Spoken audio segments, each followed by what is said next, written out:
जब दुनिया के पास डोसेस थे, हमारे पास केसेस थे। ऐसा नहीं होना चाहिए था, लेकिन हो गया।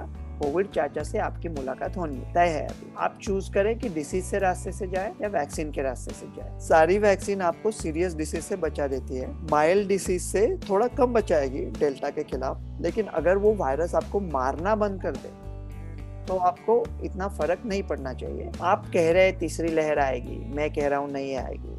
आप कह रहे हैं कि बच्चों के आईसीयू बनेंगे। अगर आप बच्चों के आईसीयू बांध रहे हो तो क्या बच्चों की वैक्सीन नहीं ला सकते? अगर आपको सचमुच ऐसा लगता है कि हमारे नन्हे मुन्ने बच्चे जो हमारे देश का भवितव्य है वो आईसीयू में जाने वाले हैं, तो क्या आप में इतनी जरा भी शर्म नहीं है कि जो वैक्सीन पूरे दुनिया में चली है वो ला दो और बच्चों को दे दो एट रिस्क। नमस्कार, आप सभी का स्वागत है लोकमत हिंदी में। मैं प्रतीक्षा कुकरेती आपके साथ। तो दोस्तों, आपके कोविड को लेकर जो सवाल है, जो शंकाएं हैं, उसके लिए मैं फिर से हाजिर हो गई हूँ पेंसिल्वेनिया अमेरिका से डॉक्टर रवि गोडसे के साथ। सबसे पहले सर, आपका बहुत बहुत स्वागत है लोकमत हिंदी में। और कैसे हैं सर आप? मैं बस बहुत ठीक हूँ और बड़ी बेसब्री से इंडिया का वही मकाम पे इंतजार है। वही रास्ता, वही जिंदगी की मंजिलें, पर अपने अपने मकाम पर, कभी तुम नहीं तो कभी हम नहीं। तो कभी एक इधर वेव चल रही है, उधर वेव चल रही है। अभी एक दूसरे को साथ में मिलेंगे और कहीं पे भी वही नहीं चलेगी। सर, मैंने आज ना कुछ बहुत ही कॉमन सवाल जो हमारे व्यूअर्स के हैं। आप सबसे पहले तो सर बहुत बहुत बधाइयाँ, आपने भी अपना यूट्यूब चैनल लोगों के लिए शुरू किया है। कई लोग वहां से भी डीएम कर रहे हैं मुझे। बहुत सारे सवाल है सर, कॉमन सवाल है, हो सकता है बहुत कॉमन हो। पर सबसे पहले सर मैं इसी पे आऊंगी कि यूके में केसेस बढ़ रहे हैं, इंडिया में भी सर डब्ल्यूएचओ ने चिंता जता दी है, आईसीएमआर ने चिंता जताई है, भारत सरकार भी लगातार लोगों को चेतावनी दे रही है। क्या है सर तीसरी लहर? लोग सच में बड़े कंफ्यूज है, डरे हुए है, आनी है तीसरी लहर? क्या हो रहा है? केसेस बढ़ रहे हैं, क्या कहेंगे सर इस पर? आप अभी की स्थिति पर क्या कहेंगे सर आप?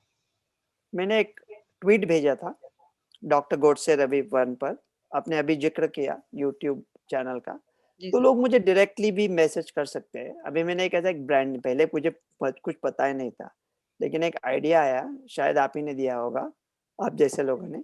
डॉक्टर रवि गोडसे, ये मेरा सब कुछ है। मतलब ट्विटर ही है, इंस्टाग्राम है, यूट्यूब चैनल भी है, मेरा वेबसाइट भी डॉक्टर गोडसे रवि वन है। तो कोई सवाल वगैरह हो तो जी जी जनरल सवाल भेज सकते हो। तो उसके ऊपर मैंने एक ट्वीट भेजा था कि मैंने कहा है कि थर्ड वेव नहीं आएगी और मैं अपनी जगह पे तय हूँ। तो उसके कई रीजनिंग भी है। और सबसे पहले मैं ये कहूंगा कि जो लोग ये मानते हैं कि मैं गलत हूँ, उन लोगों से बड़े प्यार से और अदब से विवाद करके उन्हें वो क्यों गलत है बताने में मुझे कोई ऐतराज नहीं है, कोई हर्ज नहीं है। लेकिन मैं ऐसे लोगों से हैरान हूं कि मुझे लगता है कि they are rooting for me to fail. मतलब उनको ऐसा लगता है कि ये तीसरी लहर है, वो फूले नहीं समा रहे कि जी अभी तो आ गए, यहाँ आ गया, उधर आ गया। मतलब ये कि क्या कैसे आदमी बना है खुदा ने। लेकिन मैं भी थोड़ा, मैं कॉन्फिडेंट हूँ ही, थोड़ा 1% डरा था। लेकिन सडनली वर्ल्ड हेल्थ ऑर्गेनाइजेशन का ये देखा ट्वीट कि तीसरी लहर आएगी, तो मैं फिर एकदम खुश हो गया कि अगर वर्ल्ड हेल्थ ऑर्गेनाइजेशन कहता है लहर आएगी, इतना मतलब तो हम बच गए, क्योंकि वर्ल्ड ऑर्गेनाइजेशन जैसा वो कटहरे में खड़के वो खड़े रह के वो जो साक्षीदार कहते हैं ना, जो भी कहूंगा गलत के सिवा कुछ नहीं कहूंगा, वैसे वो वर्ल्ड ऑर्गेनाइजेशन लोग हैं, उनको कुछ पता नहीं है। ये लोग हैं जिन्होंने कहा था जनवरी फरवरी में कि ये कोविड ट्रांसमिट नहीं होता ह्यूमन टू ह्यूमन। इतनी बड़ी गलती करने के बाद भी हम लोग वर्ल्ड हेल्थ ऑर्गेनाइजेशन का नारा नारायण नारायण करके बैठे हैं। क्या है, छोड़ दो उनको। तो देखो, इंग्लैंड में केसेस बढ़े हैं, okay? अमेरिका में भी बढ़े हैं। बिल्कुल sir. This is now a pandemic of unvaccinated. Okay. जो लोगों ने टीका नहीं लिया है उनको ये हो रहा है। जो लोगों ने टीका लिया है उनको भी कुछ लोगों को हो रहा है, क्योंकि जो डेल्टा है B1617.2, जिसे हम लोग इंडियन म्यूटेशन कहते हैं, मतलब अपनी मीडिया, वो ज्यादा इन्फेक्शियस है। तो अभी एक फ्लोरिडा का कांग्रेसमैन है रिपब्लिकन, उसने दोनों डोज लिए थे, उसको हुआ। बोरिस जॉनसन को टीका भी लिया था और डिसीज भी हुआ था, उनको भी हुआ। जी लेकिन ये कोई नहीं कहता कि वो ठीक है, जी, उनको लक्षण एकदम मामूली है। तो इन लोगों को अगर कोविड हुआ भी तो भी मामूली हो सकता है। तो अभी एक हाथ में हम अनवैक्सीनेटेड लोग हैं, जो कुछ वजह से नहीं कह रहे, उनमें केसेस बढ़ रहे हैं। जी, और जो वैक्सीनेटेड लोग हैं, अगर फाइजर वैक्सीन डेल्टा के खिलाफ 88% चलती है, इसका मतलब फिर भी 12 केस आएंगे ना 100 में से, वो इतने माइल्ड होंगे जी, कि शायद उनको पता भी नहीं चलेगा। तो मेजर कम भी किया तो वो भी और कम आएंगे। और हम अभी ये ऐसा मानते हैं कि शायद वो दूसरों को भी ना दे पाए, लेकिन अभी तक ये 100% पता नहीं है, इसलिए ये सब आइसोलेशन, क्वारंटाइन अभी भी लफड़ा चालू है। जी, जी, इंग्लैंड में केसेस बढ़े, लेकिन इंग्लैंड ने उसका क्या किया, सब खोल दिया। जी, फ्रांस छोड़ के सब खोल दिया, आज ही से खोल दिया, पूरा खोल दिया। और मैं बोरिस जॉनसन साहब से इतना बेहद नाराज हूं, मैं आपको बता नहीं सकता। क्योंकि मैंने एक ट्वीट तैयार करके रखा था, उन्होंने जो कैसा है ना, वो अकबर बादशाह सलीम को कहता है, शेखू तूने हमारे मुंह की बात चुरा ली, वैसे उन्होंने मेरा ट्विटर देखे बगैर चुरा लिया। उन्होंने कहा, इफ नॉट नाउ व्हेन, अगर अभी नहीं खोला तो कब खोलेंगे। मैं जनता की तरफ से पूछ रहा हूँ ये सब लोगों को कि कब, अभी कब करेंगे, जी, ये कितना कितना देर चालू रहेगा अभी। ये तो करना है अभी, मतलब सफर में राह की आशोप से न डर जाना, पड़े जो आग का दरिया वो पार कर जाना, अभी तो पार करना है। तो इंग्लैंड में अगर केसेस बढ़े फिर भी खोल दिया, केसेस और बढ़ेंगे, 1 लाख तक जाएंगे इंग्लैंड के केसेस, लेकिन वो लोग अस्पताल नहीं पहुंचेंगे। पहले 1 लाख पॉपुलेशन के पीछे 38 लोग अस्पताल जाते थे, अभी एक जा रहा है। क्योंकि जो अनवैक्सीनेटेड लोग हैं वो ज्यादातर यंग है, कम उम्र के हैं। बिल्कुल, और जो वैक्सीनेटेड लोग हैं उनको तो सीरियस इलनेस नहीं हो रहा है। तो इंग्लैंड में भी केसेस आएंगे। इसलिए जो मेरा प्रेडिक्शन था कि पैंडेमिक खत्म हो गया, तीसरी लहर नहीं आएगी, लेकिन वो जो पैंडेमिक खत्म हो गया था, उसने जो मैंने कहा था कि केसेस भी 0 तक आएंगे, वो ऐसा नहीं हो रहा है। और शायद इस वजह से हो रहा है कि हमने जितना सोचा था उससे वैक्सीन थोड़े कम प्रभावी है टू प्रिवेंट माइल्ड डिसीज, जी, लेकिन वो सीरियस डिसीज को अभी भी ये करते। तो इंग्लैंड में तो केसेस बढ़ेंगे, लेकिन तीसरी लहर नहीं आएगी। अमेरिका में भी तीसरी लहर नहीं आएगी। साउथ अफ्रीका में देखते हैं, बाद में सोचते हैं।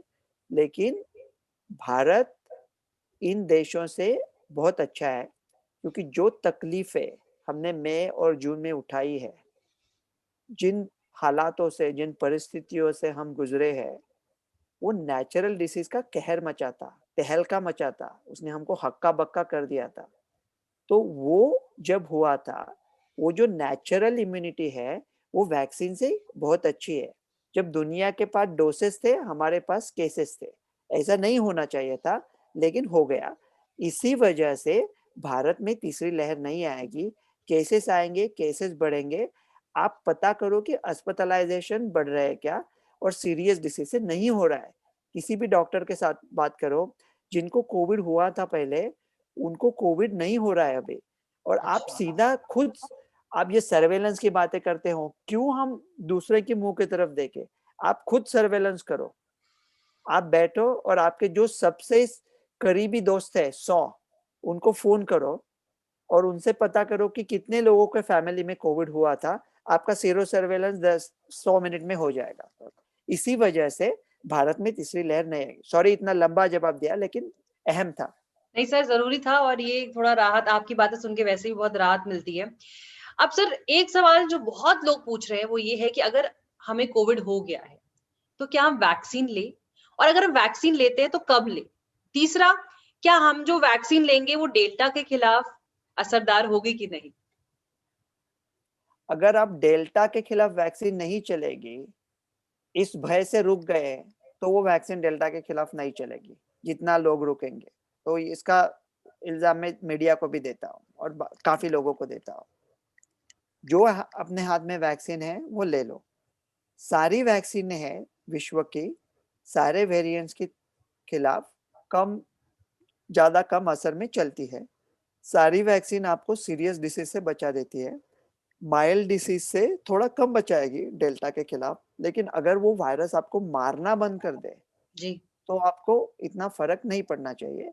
वायरस अभी इस तरह से फैल चुका है, ये टेस्टिंग, ट्रेसिंग, आइसोलेशन का पागलपंती अब छोड़ देना चाहिए, केसेस गिनना छोड़ देना चाहिए। अगर कोविड, मैंने कितने बार कह चुका हूँ, कोविड चाचा से आपकी मुलाकात होनी है, तय है अभी। आप चूज करें कि डिसीज से रास्ते से जाए या वैक्सीन के रास्ते से जाए। मैं कितना बार ये जोक मार चुका हूँ, लेकिन कोई ज्यादा हंसता ही नहीं है।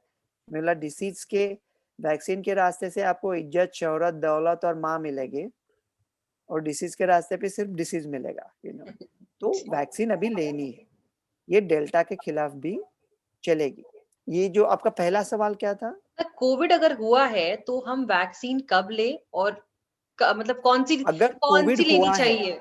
जी। जो लोगों को कोविड हुआ है, वो ऐसा अभी लग रहा है कि 2 डोज जिन्होंने फाइजर के लिए है, जो विश्व के जानी मानी वैक्सीन है, उससे भी शायद थोड़ा ज्यादा है। कितने दिन, लेकिन वो कितने दिन तक टिकेगा ये अभी पता नहीं चल रहा है। हमें ऐसा लग रहा है कि शायद काफी दिन तक चलेगा, क्योंकि हम सिर्फ एंटीबॉडी मेजर करते हैं, टी सेल तो मेजर नहीं करते, तो शायद काफी दिन तक रहेगा। लेकिन ये ना थोड़ा डिसऑर्गेनाइज्ड है, उसको ऑर्गेनाइज करने को टीका लेने की जरूरत है। शायद एक ही टीका, लेकिन कुछ देश कह रहे हैं, इंडिया में तो गाइडेंस है कि अगर कोविड से आप आइसोलेशन से निकल गए, जी। कि उसके बाद आप कभी भी टीका ले सकते हो। अगर आपको 90 दिन रुकना है जी। ताकि आपके दूसरे भाई बहनों को वो डोज खुराक उपलब्धि हो, तो आप रुक सकते हैं। लेकिन निजी रूप में आपका कोविड आइसोलेशन खत्म हुआ कि आप कोविड टीका लगवा सकते हो। जो, देखो, ये पैंडेमिक में सबसे बड़ी प्रॉब्लम है कि हम एक दूसरे को चीजें कहने में बहुत अभी लग चुके हैं। जी। मैंने ट्वीट भी भेजा था डॉक्टर गोडसे रवि वन पे, जो मेरा सब कुछ है, उस पे ट्वीट भेजा था कि एडवाइस, किसी से मशवरा देना लेने से अच्छा है। तो हम लोग दूसरे, तुम ये करो, आप वो करो, वो सब छोड़ दो। आप जी। खुद वैक्सीन ले लो, फैमिली को दे दो, मास्क पहनते रहो, आप खुद को बचाओ। आप जैसे जब हजारों हो जाएंगे, सब बच जाएंगे। सर, आपके कुछ व्यूअर्स थोड़े नाराज भी हैं आपसे। वो कहते हैं कि आप फाइजर पे बात करते हैं, आप मॉडर्ना पे बात करते हैं, कोविशील्ड बात करते हैं, कोवैक्सीन बात करते हैं, स्पुतनिक पे कुछ नहीं कहते हैं। कुछ स्पुतनिक के एक बारे में बड़ा बताइए। वीडियो बनाया था मैंने स्पुतनिक पे, जो इतना चला।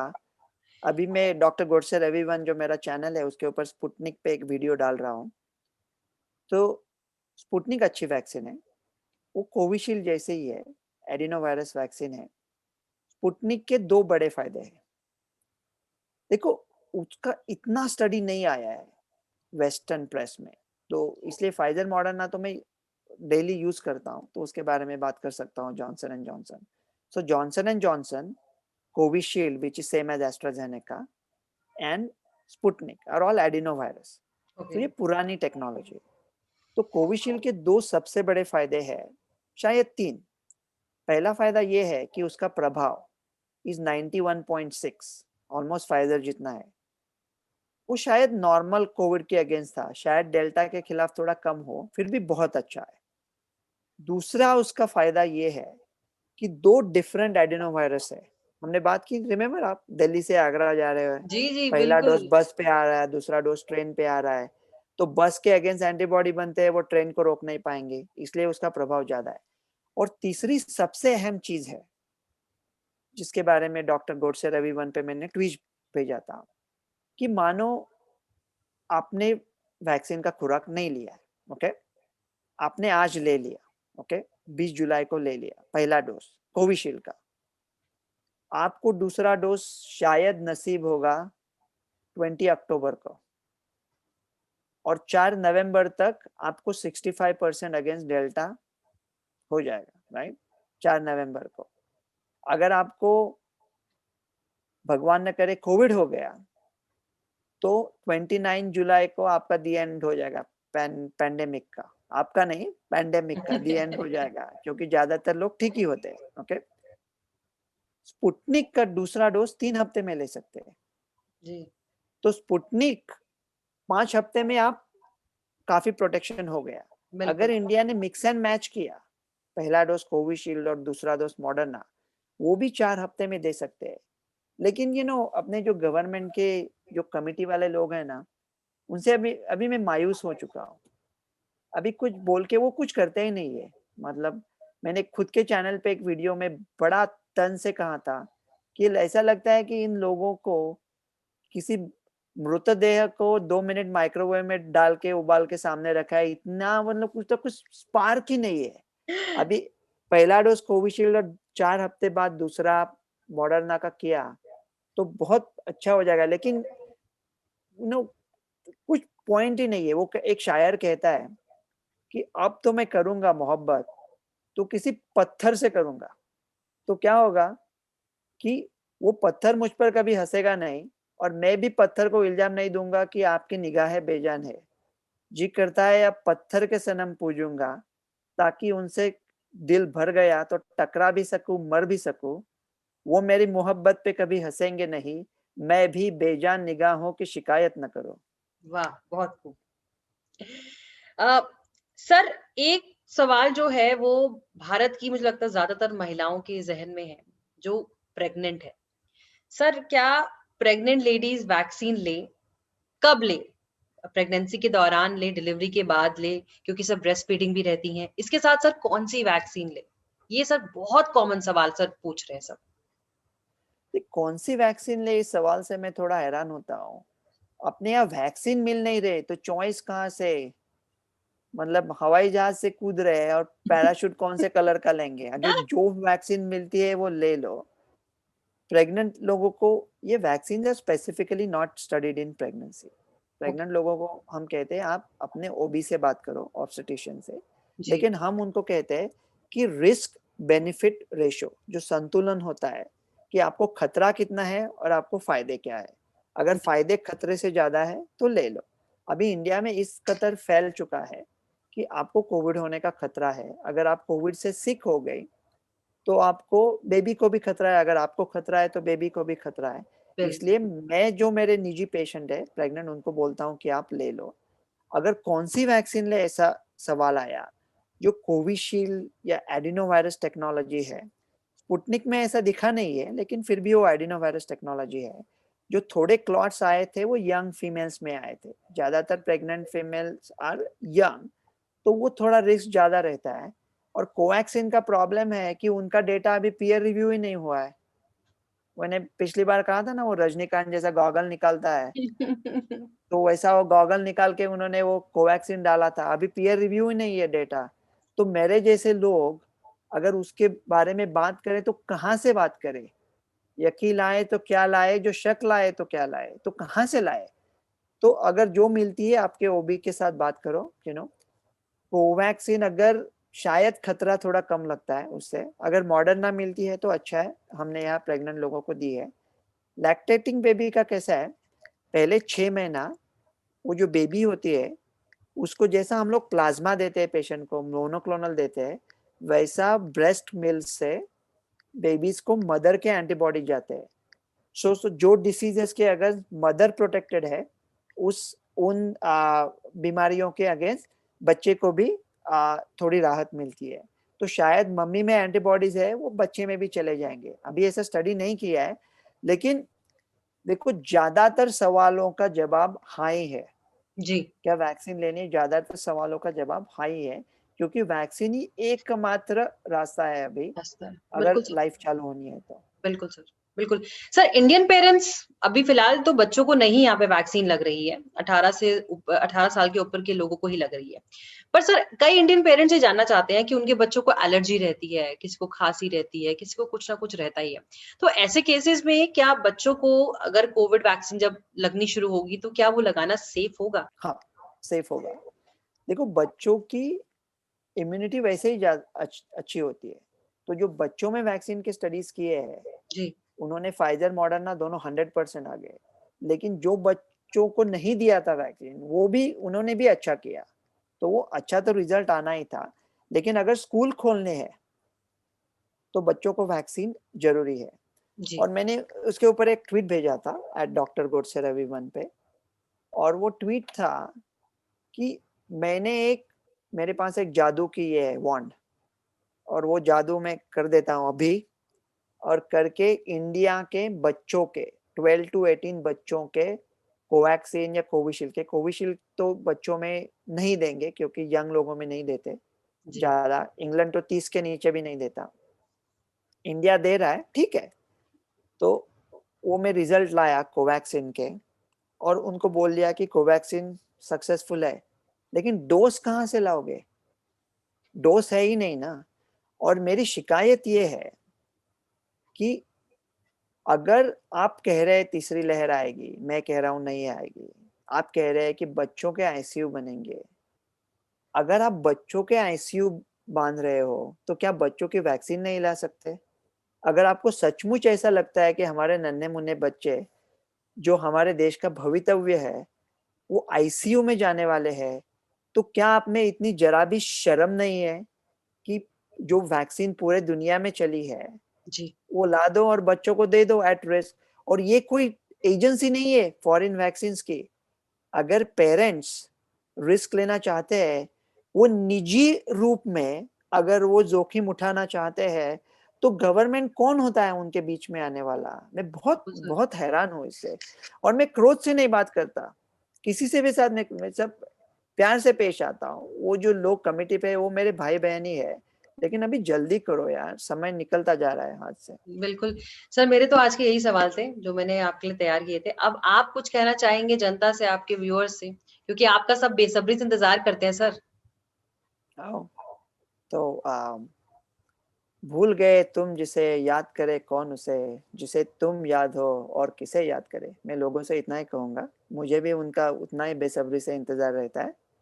ये जो, अगर कोई मुझसे डायरेक्ट सवाल पूछना चाहता है जी सर। तो मैं उनसे कहने वाला था कि आप मुझे मेरा जो वेबसाइट है डॉक्टर गोडसे रवि वन, तो लेकिन वो डायरेक्ट ऐसा सवाल ना पूछिए कि मेरी माँ को ये हुआ है, मुझे थियोरटिकल सवाल पूछे कि अगर किसी 50 साल की महिला को ये देना है तो ऐसा। Don't ask me specific medical information मत भेजो, क्योंकि जी, मेडिकल सलाह मशवरा तो डिफिकल्ट है।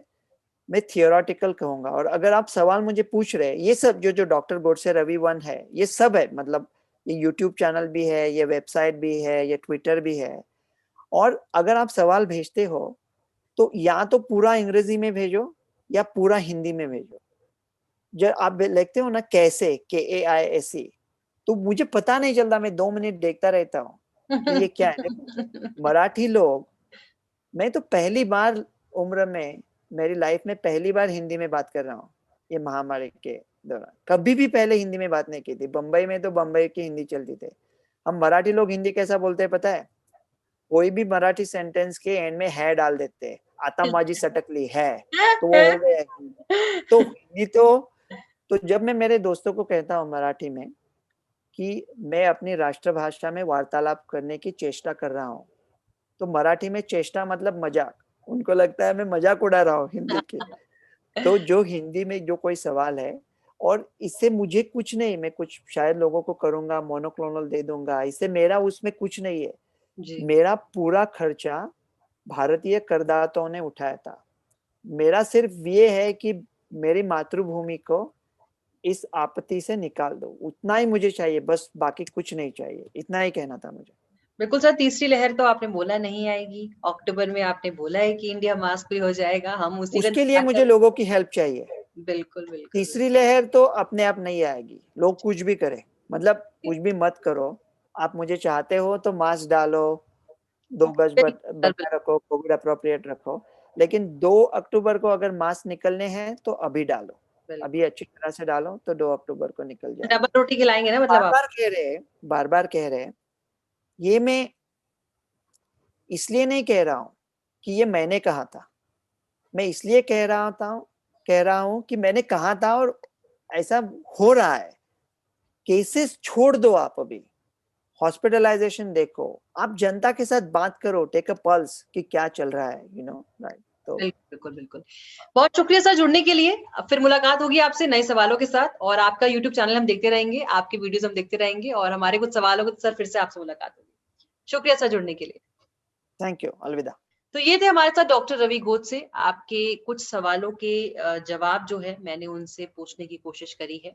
ऐसे ही और आपके सवाल जो हो प्लीज़ हमें मैसेज करिए, कमेंट सेक्शन में आपके कोई भी सवाल हो बताइए। अगले हफ्ते फिर मुलाकात होगी आपके साथ। तब तक के लिए आप स्वस्थ रहिए, मस्त रहिए, हो सके तो घर पे रहिए और जितना हो सके कोविड प्रोटोकॉल को फॉलो करिए, मास्क पहनिए, सोशल डिस्टेंसिंग का ख्याल रखिए क्योंकि हमें ये जंग जीतनी है।